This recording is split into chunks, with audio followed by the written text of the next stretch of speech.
The most feared man in Seoul froze in the middle of a produce market because a 7-year-old boy slapped him across the face.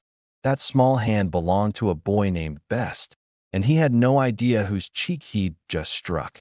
This was Shin Majak, the man who ran the syndicate that controlled half the ports and every shadow worth fearing in this city. A man who had buried rivals before he turned 30, who hadn't been touched without permission in over a decade. Best didn't know any of that. He only knew his mother was crying, and that was enough. Maya Brown grabbed her son's wrist, begging him to stop, her voice cracking with a terror the whole market could feel. Vendors froze mid-sale. Hands flew to mouths. Black-suited men stepped forward, waiting only for a signal that never came. Because Shin Majak didn't move. He stood there with his glove still pressed to his stinging cheek, staring down at a boy who looked at him like he was just a man, not a monster, not a king, just a man who'd done something wrong. He had no idea that slap would lead him to a hidden ledger, a dead informant's final secret, and a war within his own syndicate that would force him to choose between the empire he built and the only two people who had ever looked at him without fear. This is their story. Watch until the end. If this reaches you, hit the like button and subscribe. Drop a comment with the city you're watching from. I want to see how far this story travels. The slap still rang in Shin Majak's ears long after Maya had wrenched her son away from him, long after the market had swallowed them whole into its maze of tarps and crates and frightened bodies. He stood alone in the space where they'd been, his men forming a loose, uncertain circle around him, none of them daring to speak. Somewhere behind him, a vendor dropped a crate of garlic and didn't bother to pick it up. The silence stretched, brittle and strange, until Majak finally lowered his hand from his cheek and looked at his palm as if expecting to find blood there. There was none, only the ghost of small knuckles. "Sir," one of his men started, "do you want us to find them?" Majak said, cutting him off, his voice low and even, betraying nothing. Quietly, "I want eyes on the woman and the boy. No contact, no interference. Just watch." The man hesitated, clearly expecting a different order, one that ended in broken bones, not careful surveillance. But he knew better than to question Shin Majak twice. He bowed his head and melted into the crowd, two others falling in step behind him. Majak remained a moment longer, his jaw tight, something unfamiliar twisting beneath his ribs.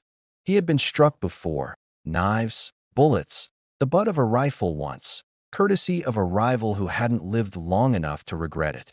Pain he understood. Pain he could catalog, compartmentalize, forget. But this had not been pain.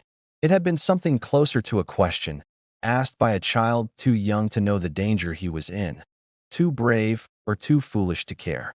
"Don't you dare touch my mommy." The words looped in Majak's mind as he turned and walked back toward his car, his men parting around him like water around a stone. 3 blocks away, Maya was running. Not sprinting. She didn't dare draw that kind of attention, but moving fast, her hand clamped so tightly around Best's wrist that he winced and tried to pull free. "Mommy, you're hurting me. We have to go. Baby, we have to go right now." Her voice cracked on every word. She kept glancing over her shoulder, certain she would see black suits closing in, certain that any second the quiet, ordinary street would erupt into violence. Her heart slammed against her ribs so hard it hurt to breathe. She didn't fully understand what she'd just witnessed. She knew the man's name only because she'd heard it whispered once, months ago, by a neighbor who'd gone pale just saying it. Shin Majak. The kind of name you didn't say twice. The kind of name that made grown men cross the street. And her son, her sweet, stubborn, impossible son, had slapped him. "Why did you do that?" she hissed, pulling him into a narrow side street, away from the market's open sprawl. "Best, why would you do that? Do you understand what could have happened?"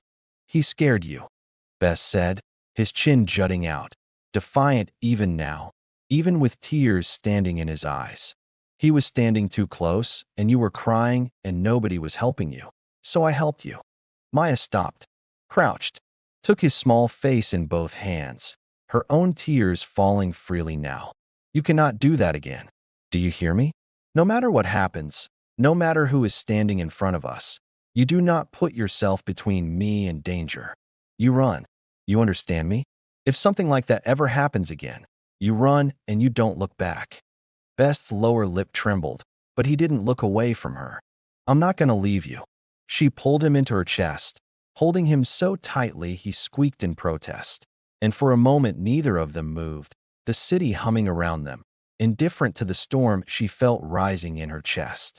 She didn't know, couldn't know, that two men in dark coats were already a block behind her, keeping pace at a careful distance, phones pressed to their ears, relaying her every turn to a man who was, for the first time in longer than he could remember, more curious than angry. That night, Majak sat in the dim glow of his penthouse office, three monitors arranged in front of him, each one fed by a different man's discreet pursuit. He watched grainy footage of Maya Brown hustling her son into a modest brick building on the edge of Itaewon, watched her glance up and down the street twice before disappearing inside, watched the way her shoulders didn't fully relax even once the door was shut behind her. She was a woman who had learned to be afraid as a survival skill. He recognized the posture. He'd worn it himself once, a long time ago, before he'd traded fear for the kind of power that made other people afraid instead. "Pull everything you can find," he told the man standing at his shoulder. "Immigration records, employment history, anything on the husband." "Husband? There's a husband, or there was one," Majak said, his eyes still on the frozen image of Maya's tired, beautiful face. "A woman doesn't move halfway across the world and raise a son alone unless something put her there." "Find out what?" It took less than 2 days for the file to land on his desk, thin, but enough.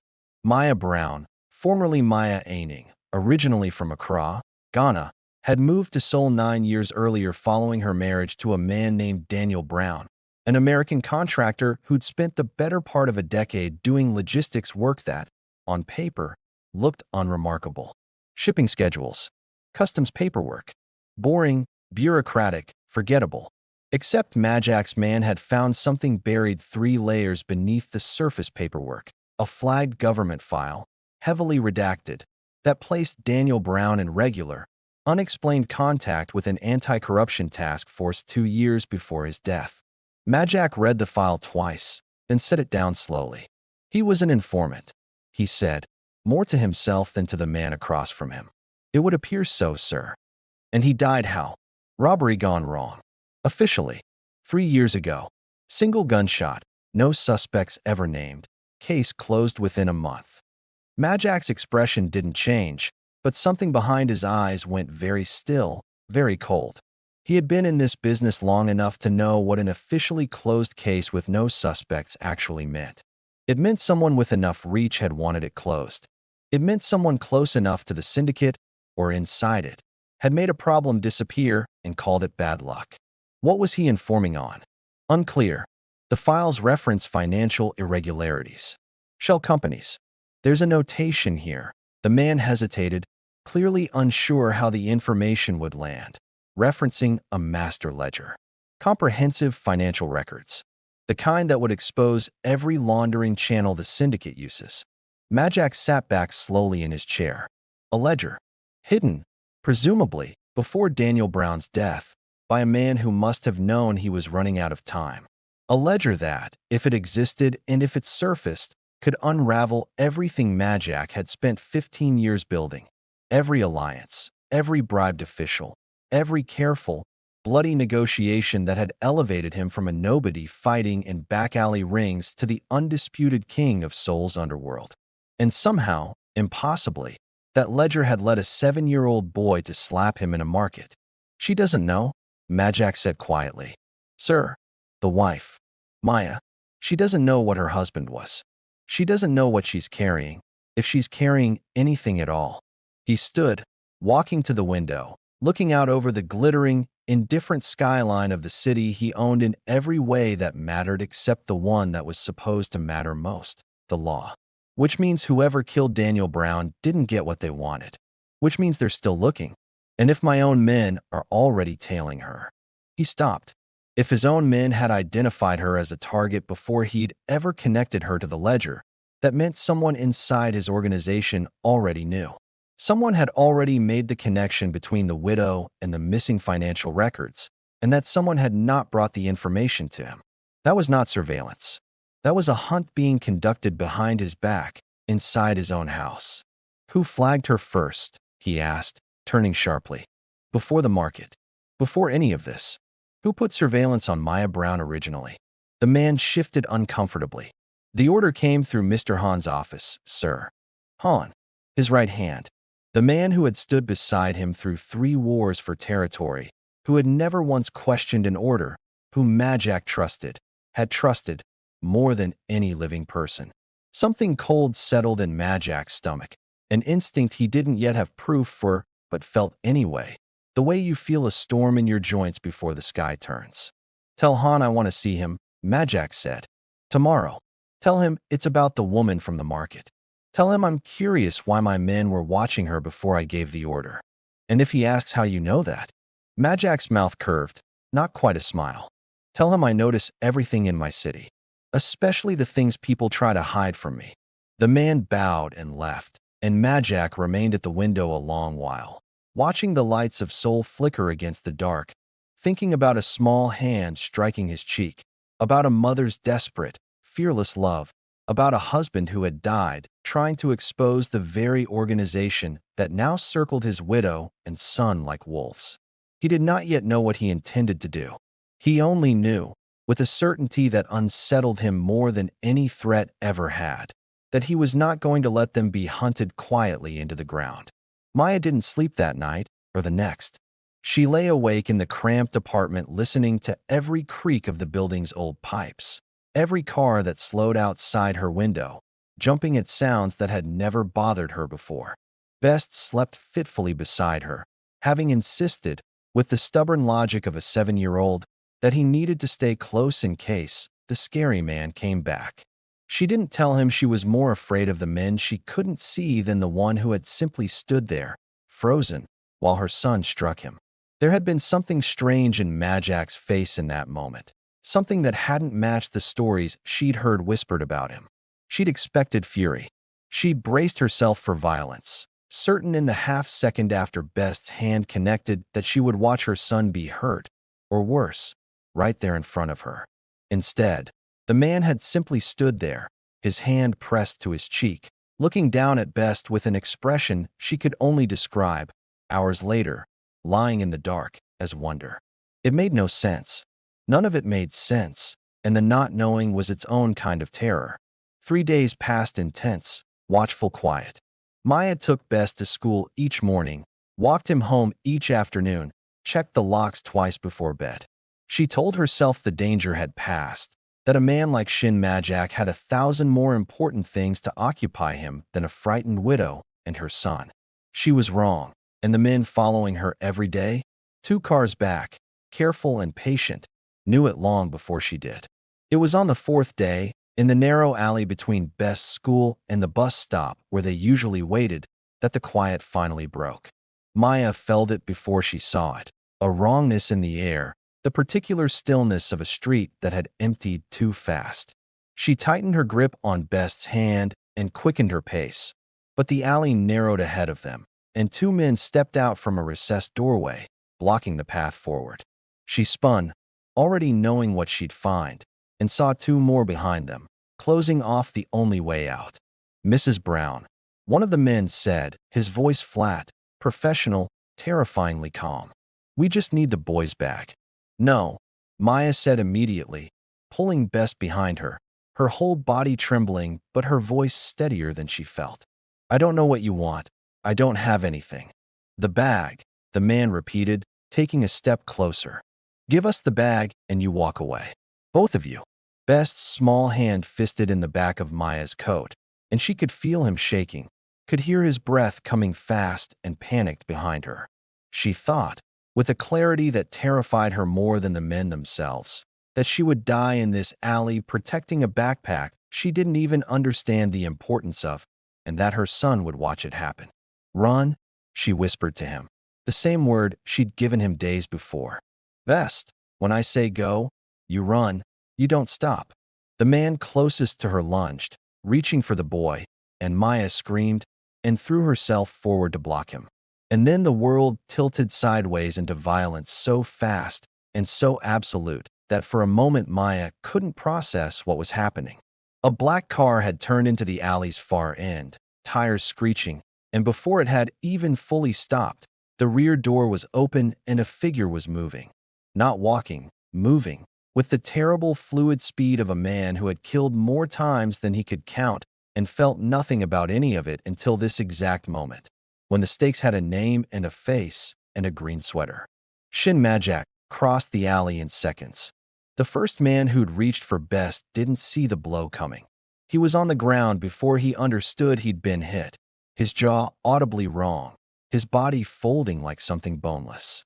The second man drew a knife and managed exactly one step toward Majak before Majak's hand closed around his wrist and twisted, the crack of bone loud enough that Maya flinched and pulled Best's face into her stomach so he wouldn't see. The remaining two men hesitated, just for a heartbeat, just long enough to understand who they were facing, and that hesitation cost them. Majak was already moving, brutal and economical, no wasted motion, no mercy in his eyes as he drove one man into the brick wall hard enough to crack the plaster and sent the other sprawling with a strike that left him gasping and folded over on the pavement, retching. It was over in under 30 seconds. For grown men, armed and prepared, reduced to groaning wreckage on the ground, and Shin Majak standing in the center of it, his breathing only slightly elevated, his gloves, those same black leather gloves Best had seen in the market, now stained dark at the knuckles. He turned to look at them. Maya stood frozen, one arm wrapped around Best, her whole body shielding him instinctively even though the danger had, impossibly, just been ended by the very man she'd feared most. "Are either of you hurt?" Majak said. It wasn't quite a question. His voice was rough, urgent in a way she hadn't heard from him before. She shook her head, unable to speak.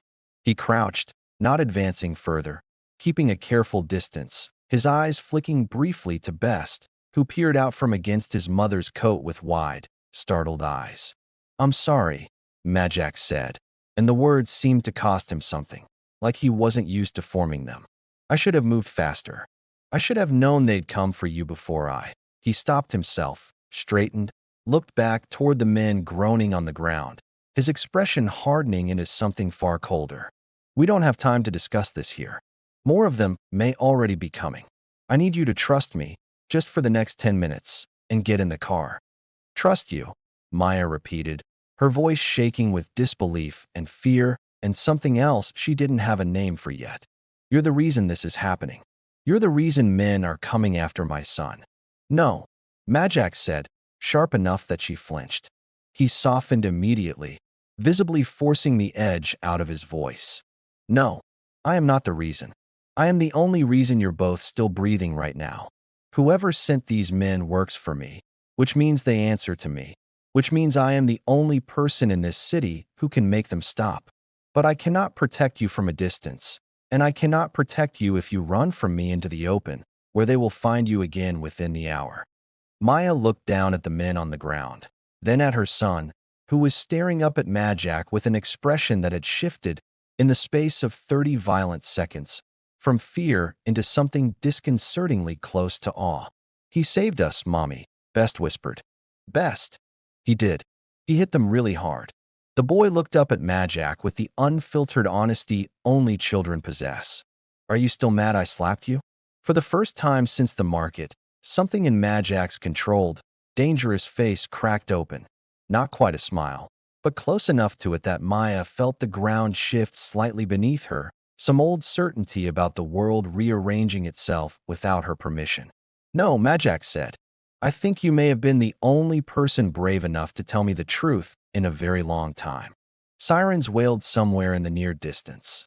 Not police, Maya would later learn, but Majak's own men clearing the surrounding blocks, ensuring no witnesses lingered, ensuring the story that reached official channels, if it reached them at all, would be vague and unverifiable. The efficiency of it frightened her almost as much as the violence had. "Please," Majak said, extending a hand, not toward Maya, but lower, toward Best, an offer rather than a command.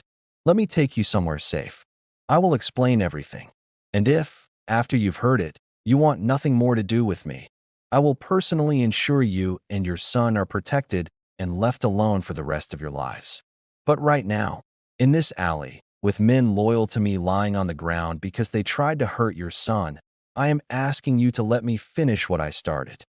Maya looked at the wreckage of violence around them, looked at her son's small, trusting face turned up toward a man capable of horrific brutality and, apparently, equally fierce protection, and felt the impossible weight of a decision she'd never wanted to have to make.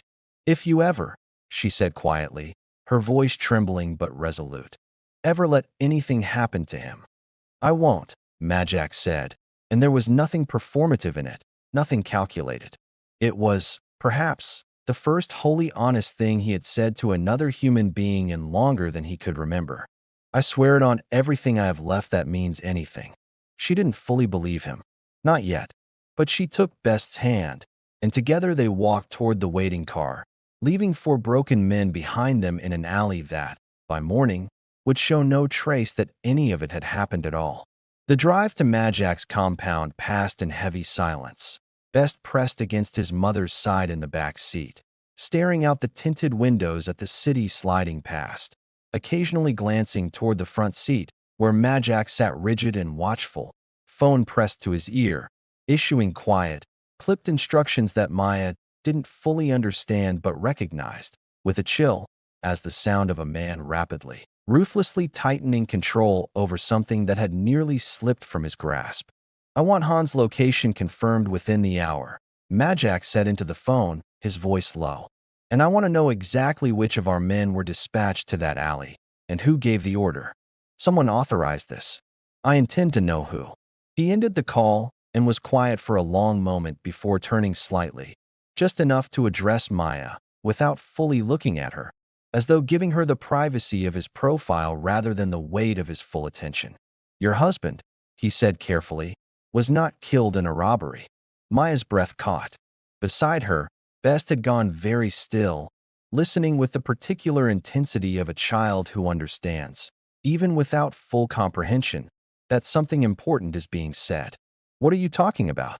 He was working with an anti-corruption task force, feeding them information about financial operations that ran through my organization. I believe he uncovered something significant enough that someone close to me had him killed to prevent it from surfacing. Majak's jaw tightened. I believe that same person has been hunting for evidence ever since. Evidence I now have reason to think your husband hid before he died. Evidence I believe may be concealed somewhere close to you, possibly closer than you'd expect. Maya's hand drifted, almost without her realizing it, toward the strap of Best's backpack, resting between them on the seat. Majak's eyes followed the motion, and something passed between them. Not quite recognition, not yet certainty, but the first cold thread of a truth neither of them was ready to pull all the way loose. I don't understand any of this, Maya whispered. Daniel was a logistics contractor. He shipped crates. He filed paperwork. He couldn't have been some kind of spy. People hide entire lives from the ones they love most, Majak said quietly, and for a moment his voice carried something unguarded, something that sounded almost like personal knowledge rather than detached observation. Sometimes to protect them. I suspect that's exactly what your husband was doing. The car slowed, gates parting ahead of them to reveal a tower of glass and steel rising into the smog-dimmed evening sky, and Maya felt the full, dizzying weight of what she'd agreed to settle over her like a physical thing. We're not staying, she said, though her voice lacked its earlier conviction. We just need somewhere safe for tonight. Tomorrow we figure out something else. Majak didn't argue, though something in his expression suggested he already understood, long before she did, that tomorrow would not be so simple, that the alley had only been the opening move in a war that had been building for 3 years, ever since a good man had hidden something precious inside the lining of his son's school backpack and paid for that secret with his life. Best, silent through most of the ride, finally spoke as the car pulled to a stop beneath the looming tower, his small voice startlingly clear in the heavy quiet. Are you really not mad about the slap? Majak turned fully this time, studying the boy with an expression Maya couldn't quite read, something between disbelief and a grief so old it had calcified into armor, now, impossibly, cracking under the weight of a child's earnest question. No, he said again, quieter this time, more certain. I think, in 7 years of life, you may have done something braver than I've managed in 35. Best considered this with great seriousness, then nodded, satisfied, and reached for his mother's hand as they stepped out of the car into the looming shadow of the tower that would, for better or far worse, become the center of everything that followed. The penthouse elevator rose in silence, the kind of silence that pressed against the ears, and Maya stood with her arms crossed and her spine straight, refusing to let the marble floors or the soft golden lighting or the sheer, obscene height of the building intimidate her into smallness. Best, less burdened by pride, pressed his face to the glass wall of the elevator and watched the city shrink beneath them with open delight. Whoa, he breathed. Mommy, look how small the cars are. I see them, baby. Majak stood near the control panel, watching the floor numbers climb, saying nothing, though Maya could feel him cataloging her every reaction the way he seemed to catalog everything, filing it away behind that unreadable, controlled face. The doors opened onto a space so vast it took her breath away despite herself. Floor-to-ceiling windows wrapping around a living area larger than her entire apartment. The city spread out beneath them like something offered up for inspection. Dark wood, low lighting, a kind of restrained, masculine elegance that spoke of money so old or so absolute it no longer needed to announce itself. This is your home, she said, and it wasn't really a question. For now, it's yours as well, Majak said. There are 2 guest suites down that hallway. Both have reinforced doors and direct lines to security. No one enters this floor without my authorization, and after tonight, my authorization will not be given easily. We're not moving in, Maya said sharply. I told you in the car, we need somewhere safe for tonight. That's all. Mrs. Brown. Maya, something flickered in his expression. Surprise. Maybe. That she'd offered the correction at all. Maya, he amended. The men who came for you in that alley were not acting alone, and they will not stop because 4 of them failed. If you return to your apartment tonight, you will not see tomorrow. Neither will your son. And whose fault is that? Her voice cracked, the exhaustion and terror of the last several days finally breaking through the careful composure she'd been holding together with sheer will. I didn't ask for any of this. I didn't ask to be hunted by your man. I didn't ask for my husband's death to suddenly mean something other than what I was told for 3 years, and I certainly didn't ask to be locked away in some glass tower by the most dangerous man in Seoul, like I'm supposed to be grateful for it. You're not a prisoner here. Are not. She gestured around them, at the reinforced doors, the security he'd mentioned so casually, the sheer impossibility of leaving a place like this unnoticed if she ever decided she wanted to. You can dress it up however you like, Mr. Majak, but a cage with nice furniture is still a cage. For a long moment, he didn't answer. Best had wandered a few steps away, drawn toward the windows, blissfully unaware of the tension crackling behind him, his small silhouette framed against the glittering city.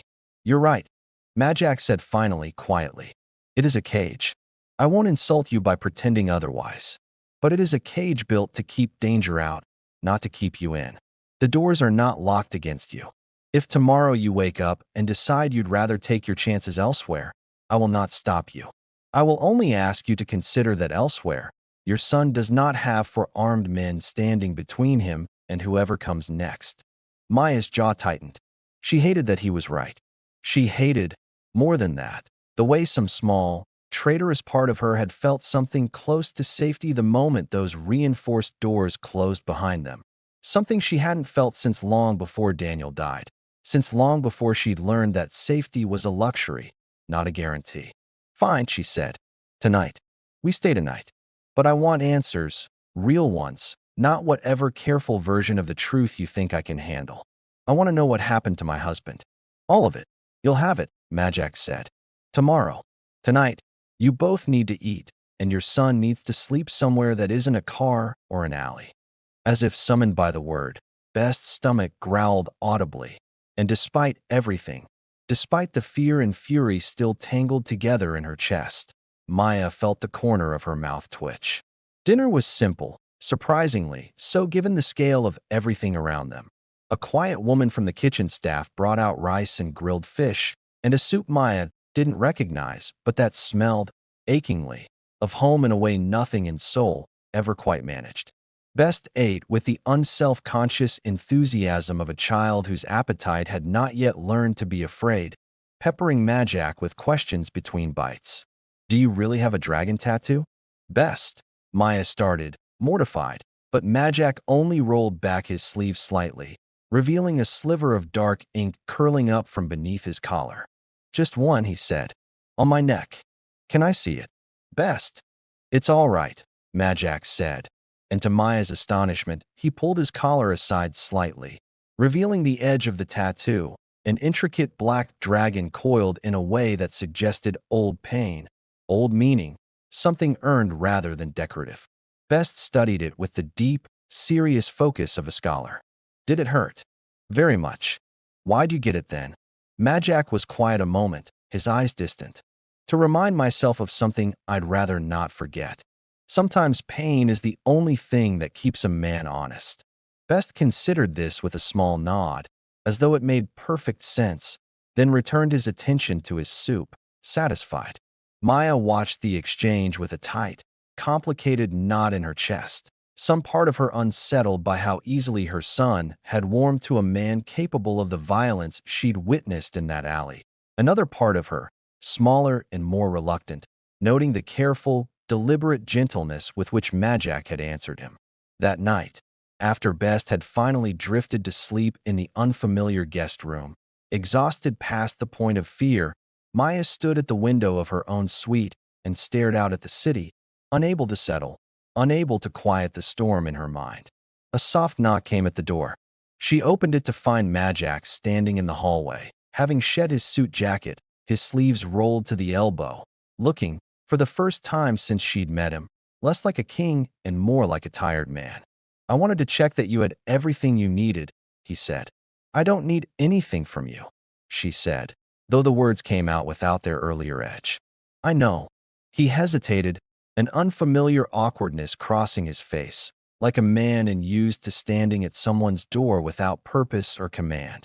"I wanted to say what your son said in the car about not being afraid of me. Best says a lot of things. He's 7. He's remarkable," Majak said, and there was something so unguarded in the way he said it that Maya's breath caught. "I have spent my entire life being feared, Maya. By enemies, by allies, by men who work for me and would gladly take my place given the chance. I built that fear deliberately, because in my world, fear is the only currency that keeps you alive. Your son looked at me in that market and saw none of it. He saw only a man standing too close to his mother. I don't think anyone has looked at me like that in 20 years. Maya didn't know what to say to that. She studied his face in the dim hallway light, the sharp lines of it, the exhaustion beneath the control, the dragon tattoo curling at his collar like a secret he'd stopped trying to hide, and felt something shift inside her chest, small and unwelcome and impossible to name. "Good night, Mr. Majak," she said finally, and closed the door gently before either of them could say anything more dangerous than what had already passed between them. The days that followed fell into an uneasy rhythm. Majak's men scoured the city for information on Han's movements, on the identity of the 4 attackers in the alley, on the location and contents of the ledger that seemed to exist everywhere and nowhere at once. Maya kept Best close, refused most of Majak's offers of comfort with the same stubborn pride that had carried her through 3 years of grief, and watched, despite herself, as her son grew steadily more attached to a man she still wasn't sure she could trust. It was on the 4th evening, when Best's homework, a stack of math worksheets sent home from his Korean elementary school, full of multiplication problems that frustrated him to the point of tears, became the unlikely battleground where everything began to change. "I can't do it," Best said, slumping over the low table in the penthouse's sitting room, his pencil clattering down in defeat. "I hate math." You don't hate math, you're tired, Maya said, rubbing her temples, her own patience worn thin by days of fear dressed up as calm. I do hate it. It's stupid. Numbers are stupid. Best Brown. May I? Both of them looked up. Majak stood in the doorway, having just returned from a tense, hours-long meeting with his lieutenants, his tie loosened, his expression carefully neutral in the way Maya had learned meant he was hiding something significant. He nodded toward the scattered worksheets. I was decent with numbers, once. Maya hesitated, then gestured wordlessly to the empty seat across from her son, too tired to argue, too curious despite herself to refuse. Majak settled onto the floor beside the low table with an ease that surprised her, rolling his sleeves further, picking up Best's pencil and studying the worksheet with genuine focus. 7 times 8, he said. What's the hardest part about that for you? I don't know, I just don't get it. The teacher says memorize it, but I can't. You don't have to memorize it. You just have to understand it. Majak drew 7 small dots on a scrap of paper, then 7 more beside them, repeating the pattern. Counting is slow, but patterns are fast once you see them. 7 times 8 is the same as 7 times 10 minus 7 times 2. 7 times 10 is easy, yes. 70. And 7 times 2, 14. So 70 minus 14. Best's brow furrowed in concentration, his tongue poking out the corner of his mouth, an expression so purely, achingly childlike that Maya felt her throat tighten watching it. 56. 56, Majak confirmed, and something in his face, a flicker of genuine, surprised pride, made Maya's chest ache in a way she didn't have a name for. You see? Not stupid. Just no one showed you the shortcut. Best worked through the remaining problems with newfound confidence, occasionally glancing up at Majak for confirmation, basking, unmistakably, in the older man's quiet approval. When the worksheet was finally finished, he sat back with the satisfied air of a much older child, and then, without any warning at all, asked the question that stopped both adults cold. Will you teach me how to fight like you did in the alley? Best. Maya's voice was sharp with sudden fear. I just want to know how to protect Mommy. What if those men come back?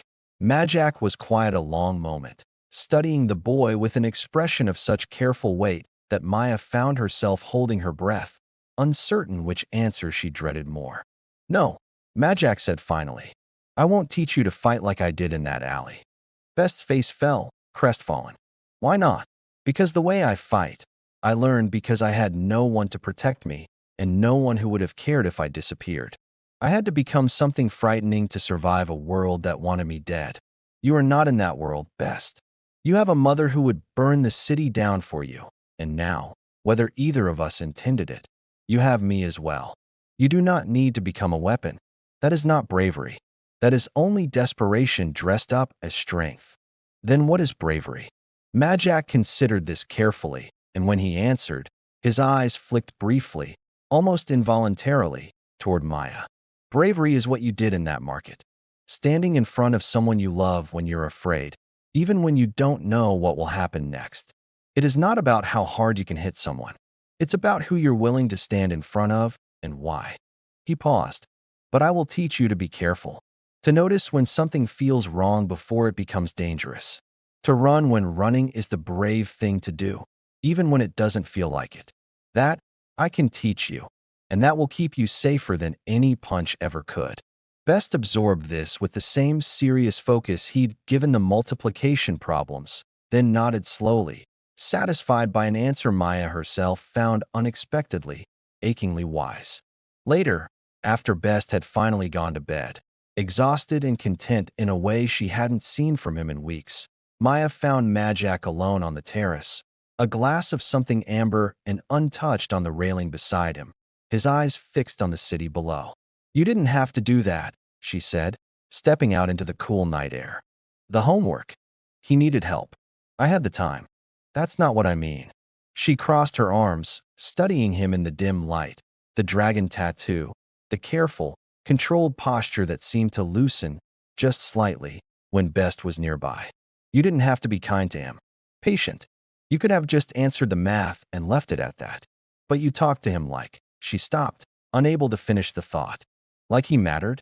Majak finished quietly. He does. Why? He turned to look at her then, and the directness of his gaze made her chest tighten. I don't entirely know, he admitted. I have spent my whole life believing that men like me don't get things like this. Children who look up at you with trust instead of fear. Quiet evenings that don't end in violence. I stopped wanting them a long time ago because wanting them only made the absence hurt more. He paused, his jaw tightening slightly.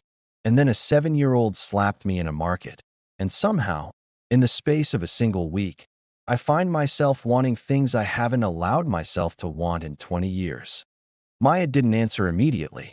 The city hummed below them, distant and glittering, and she found herself, against every instinct of self-preservation she possessed, taking a step closer rather than retreating. My husband used to help him with homework, she said quietly. Before, Best doesn't really remember it. He was too young. But I do. I'm not trying to replace him.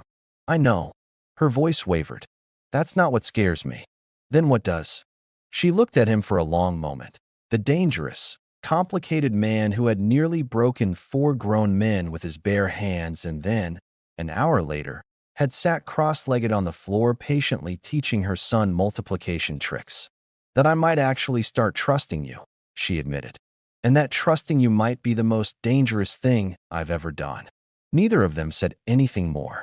The silence between them stretched, charged and uncertain, until Maya finally turned and went back inside, leaving Majak alone on the terrace with his untouched drink and a feeling in his chest he hadn't experienced in so long he barely recognized it as hope.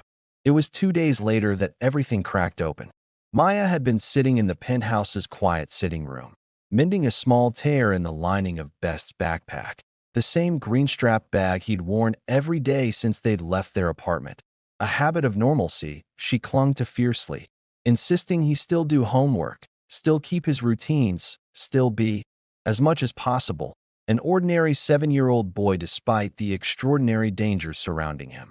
The tear ran along the bottom seam, and as she worked her needle through the fabric, her fingers brushed against something firm and rectangular tucked between the outer shell and the inner lining, something that had clearly been sewn in deliberately, professionally, by someone who'd known exactly what they were doing. Her hands went still. She set the backpack down slowly, her heart suddenly pounding, and with trembling fingers worked the seam further open, revealing a small black object wrapped in plastic, no larger than her thumb. A flash drive, the casing scuffed with age, hidden in a place no one would ever think to look unless they already knew it was there. She sat frozen for a long moment, staring at it, her mind racing backward through 3 years of grief and confusion, through every unanswered question about Daniel's death, through every strange, unexplained detail she'd forced herself to stop questioning because the alternative was a kind of madness she couldn't afford while raising a child alone in a foreign country. He hid it in the bag. In Best's bag. Hours before he died. Mommy. Best's voice came from the doorway, sleepy and confused. What's that? Maya's hand closed instinctively around the drive. Nothing, baby. Go back to bed. Is it Daddy's? The question, asked with such innocent, devastating clarity, nearly broke her composure entirely. She looked up at her son, standing in the doorway in his pajamas, his dark eyes, so like his father's it sometimes stole her breath, and felt 3 years of carefully maintained denial collapse all at once. I don't know yet, she whispered. Go back to sleep. I'll explain everything in the morning, I promise. She didn't sleep that night either, sitting alone in the dim light of the guest suite, the drive clutched in her palm like something both sacred and radioactive, turning over every memory of Daniel's final weeks, his distraction, the late nights he'd attributed to a difficult shipping contract, the strange tension in his shoulders that she'd assumed was work stress and nothing more. He had known.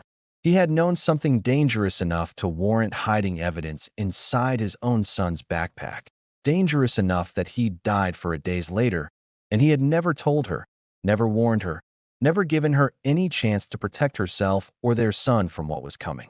To protect them, Majak had said in the car, days ago, an observation she dismissed at the time as a stranger's guess. People hide entire lives from the ones they love most, sometimes to protect them. She understood now, with a clarity that felt like grief reopening an old wound, exactly what he'd meant. In the morning, she found Majak in his office, already awake, already working, his face drawn with the particular exhaustion of a man who hadn't slept either. She didn't knock. She simply walked in, closed the door behind her, and placed the small drive on the desk in front of him. "It was in his bag," she said, her voice hollow with disbelief. "The whole time, sewn into the lining. We carried it everywhere. School, the market, everywhere we went. It was right there, and I never knew." Majak stared at the drive for a long moment without touching it, his expression unreadable. "Maya, don't," she said sharply. Before he could offer comfort she wasn't ready to receive. "Don't tell me it's going to be all right. Don't tell me you understand. Just," her voice broke entirely. 3 years of grief and fear and exhausted, furious love finally spilling over. "Tell me what's on it. Tell me what my husband died for. I need to know." Majak rose slowly, came around the desk, and for a moment Maya thought he might reach for her, might offer some gesture of comfort she wasn't sure she'd accept. Instead, he simply stood beside her, close enough that she could feel the warmth of him, steady and solid in a way that, despite everything, despite every reason she had to distrust him, made the ground feel slightly less like it was collapsing beneath her feet. "I don't know yet," he admitted quietly, "but I intend to find out. And whatever is on that drive, whatever truth it holds, I promise you, Maya, I will not let it cost you or your son the way it cost Daniel." She looked up at him, tears tracking silently down her face. And for the first time since the market, since the slap that had upended both their lives, she let herself lean, just slightly, into the solid, dangerous warmth of him, accepting, finally, that whatever came next, they would face it together. Outside, far below the penthouse's reinforced glass, the city continued its restless hum, unaware that somewhere above it, a dead man's final secret was about to ignite a war that would burn through everything Shin Majak had built, and, perhaps, finally set him free. The drive sat in a secure terminal for 3 days before Majak's best technician finally cracked its encryption, and when the files finally bloomed open across the screen, Majak understood, in the space of a single scrolling page, exactly how thoroughly his world was about to end. Daniel Brown had not simply stumbled onto financial irregularities. He had spent the final 18 months of his life meticulously documenting every shell company, every laundered shipment, every bribed official connected to the Black Dragon Syndicate's operations. And at the center of nearly every transaction, woven through the numbers like a signature its owner had never imagined anyone would find, was a name Majak had trusted with his life for over a decade. Han. Not a corrupt lieutenant operating in his blind spot. Not a mid-level enforcer skimming profits on the side. Han had been running an entire shadow operation beneath Majak's own organization for years, siphoning funds through accounts Majak himself had approved, building a war chest and a network of loyal men quietly enough that Majak, for all his careful paranoia, had never once suspected the betrayal sitting at his right hand. Majak sat in the silence of his office long after the technician had gone, the truth settling over him like cold water. Han had ordered Daniel's death. Han had likely staged the market encounter, gambling that Majak's fury at being struck in public would end with 2 bodies in an alley and the ledger's existence buried forever. When that gamble failed, when Majak had chosen mercy instead of violence, Han had simply pivoted, sending his own men after Maya and Bess directly, content to let it look like a rogue faction rather than reveal his hand too early. He thought of every dinner he'd shared with Han over 15 years, every battle they'd fought side by side, every moment he had let his guard down because some part of him, some small and starving part he'd never admitted existed, had believed Han was the one person in his violent, transactional world who actually cared whether he lived or died. He had been wrong. He had been wrong in a way that now threatened to cost him everything that had finally begun to matter. He called for Han the following morning under the pretense of routine business, watching his old friend walk into the office with the same easy, familiar confidence he always carried, and felt something in his chest go very quiet and very cold. "You wanted to see me," Hans said, settling into the chair across from the desk, his expression unbothered, unaware. "Something about supply routes?" "I found the ledger," Majak said. He watched, carefully, for the flicker, and there it was, brief but unmistakable, a tightening around Han's eyes before the practiced calm slid back into place. "That's good news," Han said evenly. "We should move quickly to secure it before the woman's people find out we have it." "Her husband documented everything," Majak continued, his voice flat, controlled, the voice he used in negotiations when he already knew he held every advantage. "Every transaction, every account. Your name appears more often than mine does, Han." Silence stretched between them, taut as wire. "Shin," Han said finally, slowly. "Whatever you think you found, don't." The single word cracked through the room like a gunshot. "Don't insult 15 years by lying to my face now. I want to hear you say it. I want to hear you tell me why." For a long moment, Han said nothing, and then something shifted behind his familiar, weathered face, the mask falling away to reveal something Majak had genuinely never seen in all their years together: contempt. "Why?" Han repeated, almost amused. "Because you got soft, Shin. Because you spent 15 years building an empire and then nearly threw it away over a foreign widow and her brat. Because the boy slapped you and you liked the way it felt to be touched by someone who wasn't trying to kill you. I built a future for myself because I understood, long before you did, that you were going to destroy everything we built the moment you let yourself feel something again. You killed her husband. He was going to expose us. All of us. I did what you would have ordered me to do 5 years ago, before you decided you wanted a family." Han's voice hardened.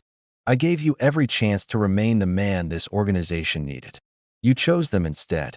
Majak's hand had gone very still on the desk, his entire body coiled with a violence he was, with immense effort, holding in check.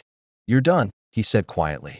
"Whatever loyalty you've built, whatever men you think follow you, it ends today." Han smiled, and it was the coldest thing Majak had ever seen on his old friend's face. "It already started, Shin.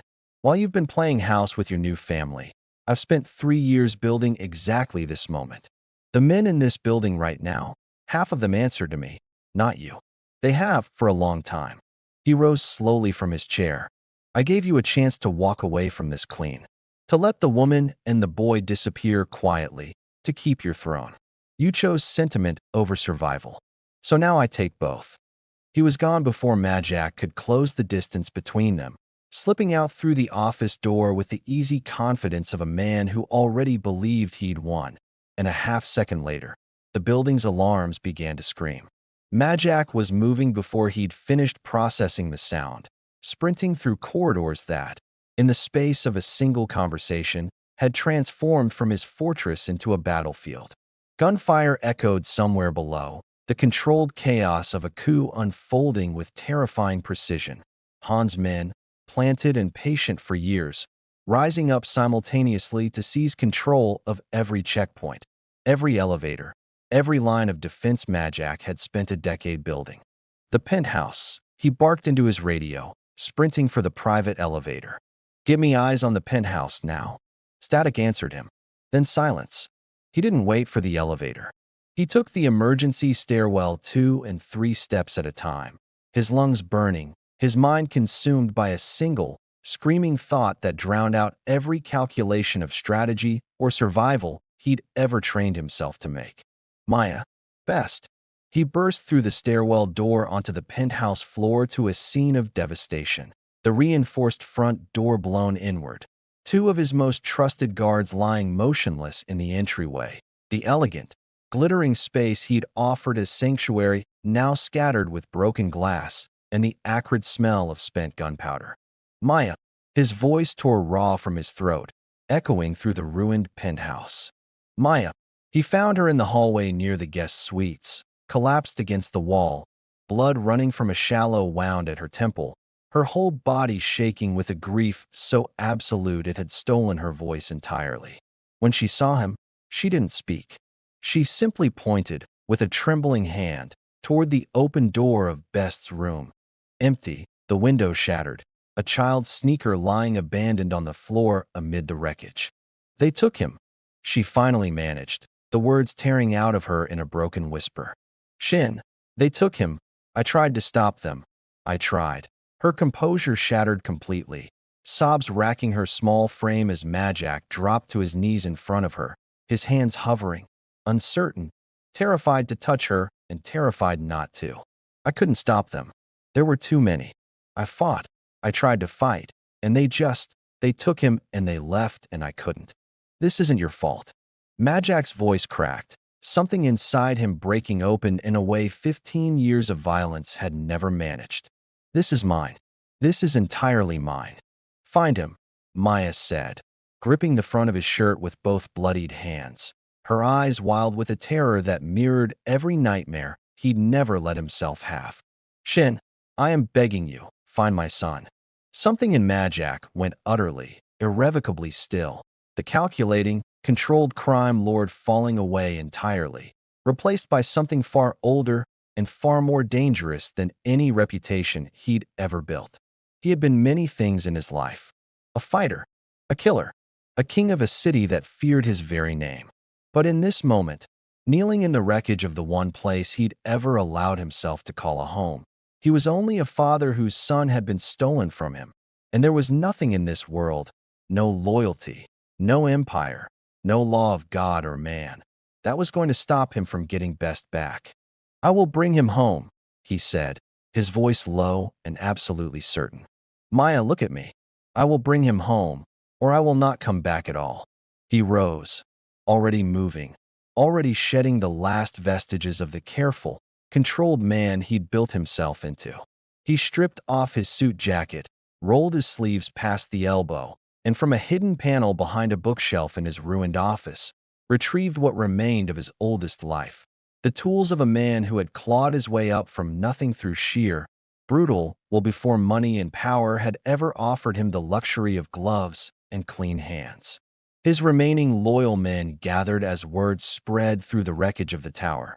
Not many, perhaps 30 against Han's 100, but every one of them a man who had chosen, in this single defining moment, where his true loyalty lay. Han will have taken him to the old dockyard compound.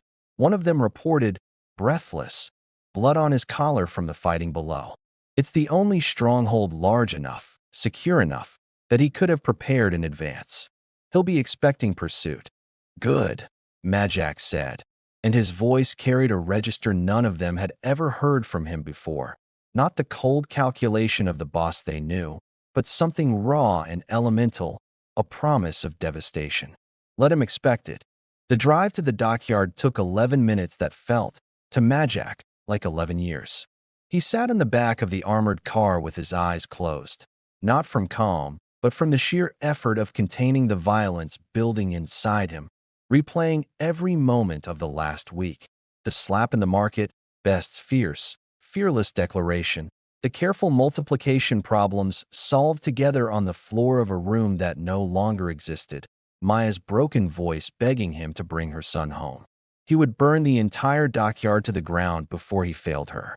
The compound rose ahead of them in the dark, a sprawling complex of warehouses and shipping containers along the black water of the harbor, lit by harsh floodlights and ringed with armed men who had, until recently, called Majak their leader.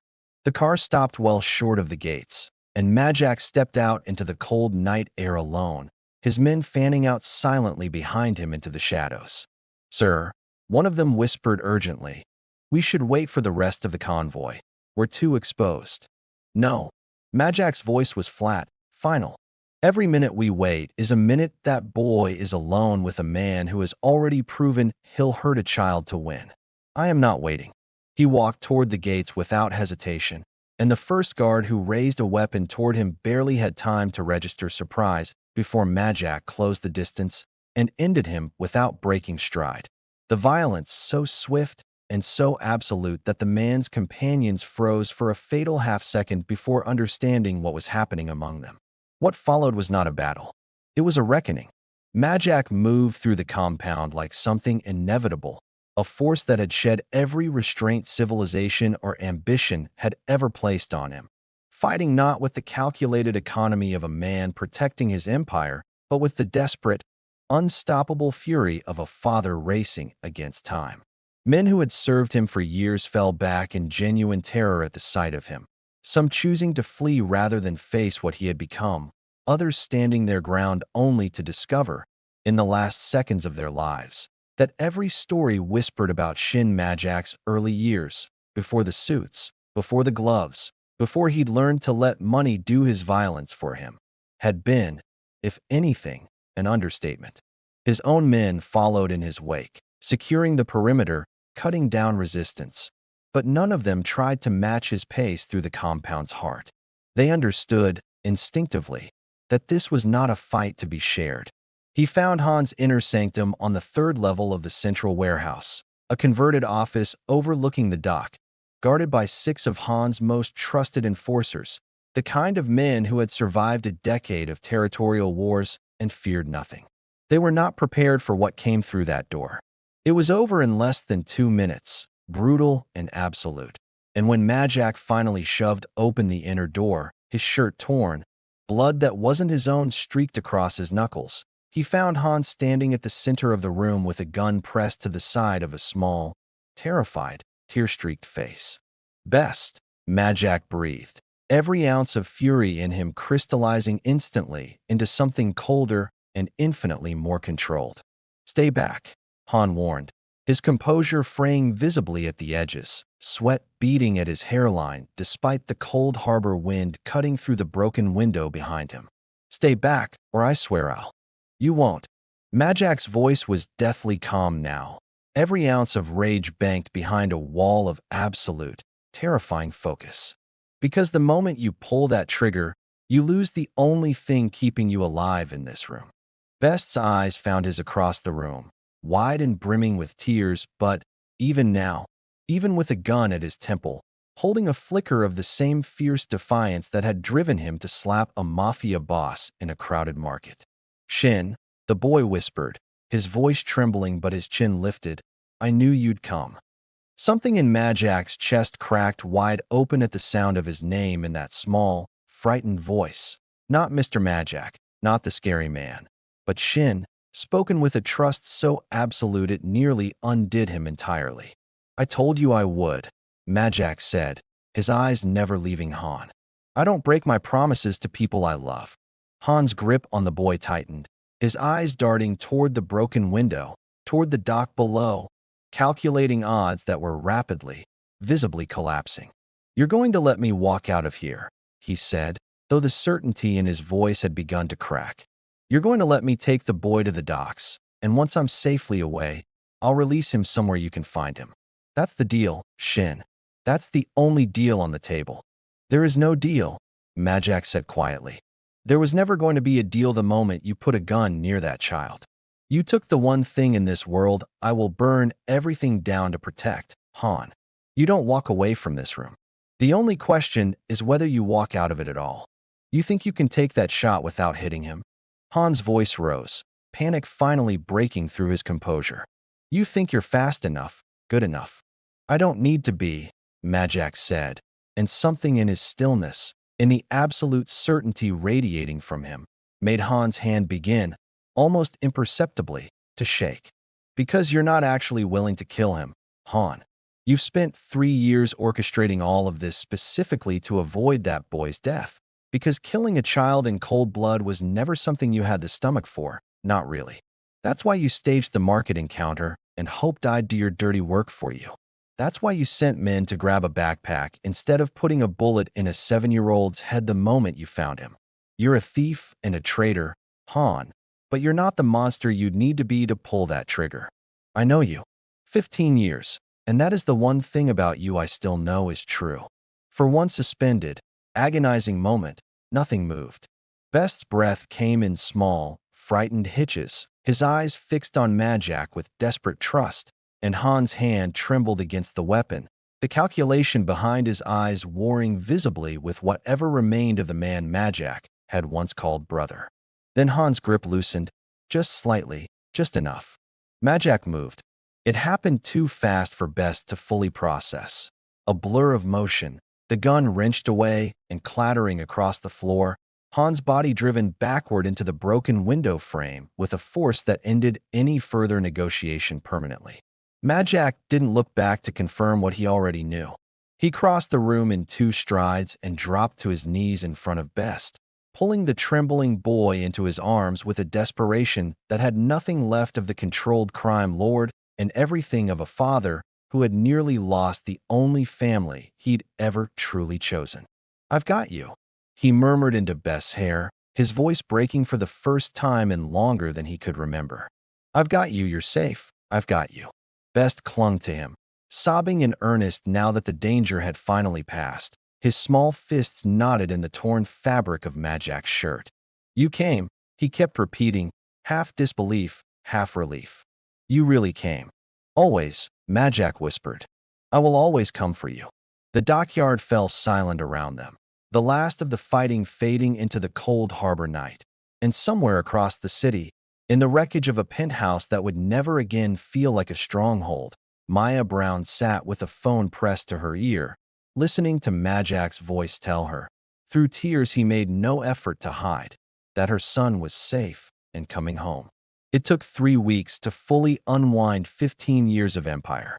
Majak handed the ledger over to the Federal Anti-Corruption Task Force himself, walking into their offices without lawyers, without conditions beyond the single, non-negotiable demand that Maya and Best be granted full immunity and protection from any fallout that followed. The investigators, stunned by the scope of what Daniel Brown had documented before his death, were more than willing to agree. The testimony and evidence Majak provided dismantled not only Han's shadow network, but threads of corruption reaching into ports, customs offices, and city officials who had operated under the syndicate's protection for a generation. He dissolved what remained of the organization piece by piece, redirecting legitimate assets into businesses that could survive scrutiny, releasing men who had only ever wanted honest work and had been trapped by circumstance into something darker, and accepting, with a calm that surprised even himself, that some consequences for his own past would have to be faced rather than evaded. There would be a reckoning, eventually, for the things he had done. He understood that now in a way the old Shin Majak, armored in fear and untouchable wealth, never had. But for the first time in his life, the prospect of consequences didn't terrify him. He had something now worth facing them for.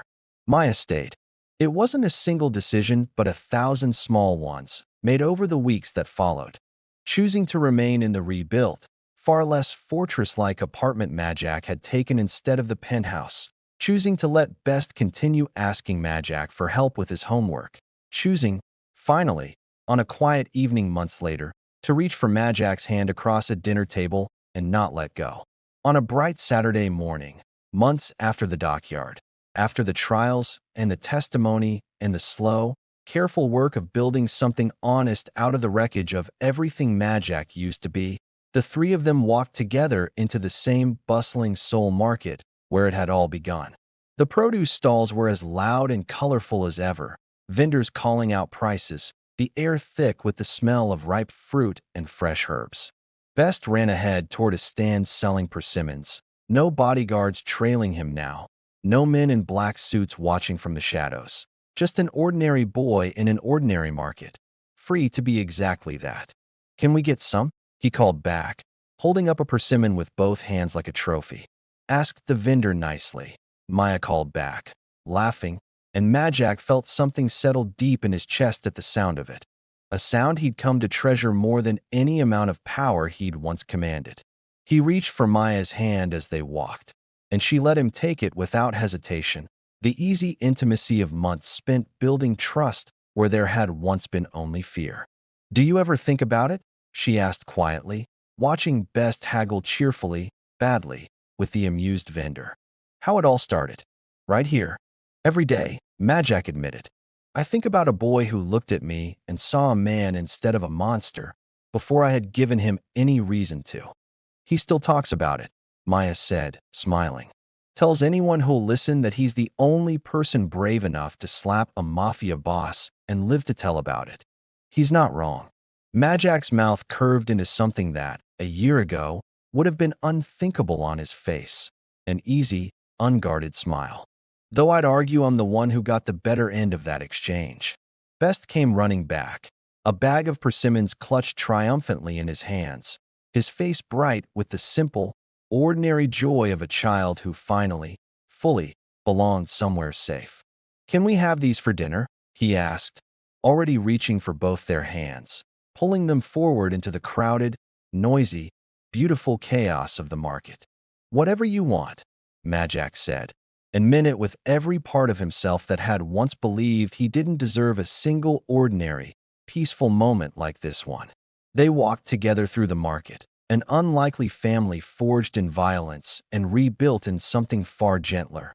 The dragon tattoo at Majak's collar no longer a mark of fear, but simply a memory of who he used to be, before a small, fierce hand had reached across an impossible divide and, with a single slap, changed absolutely everything. Hit that like button and subscribe if this story touched you.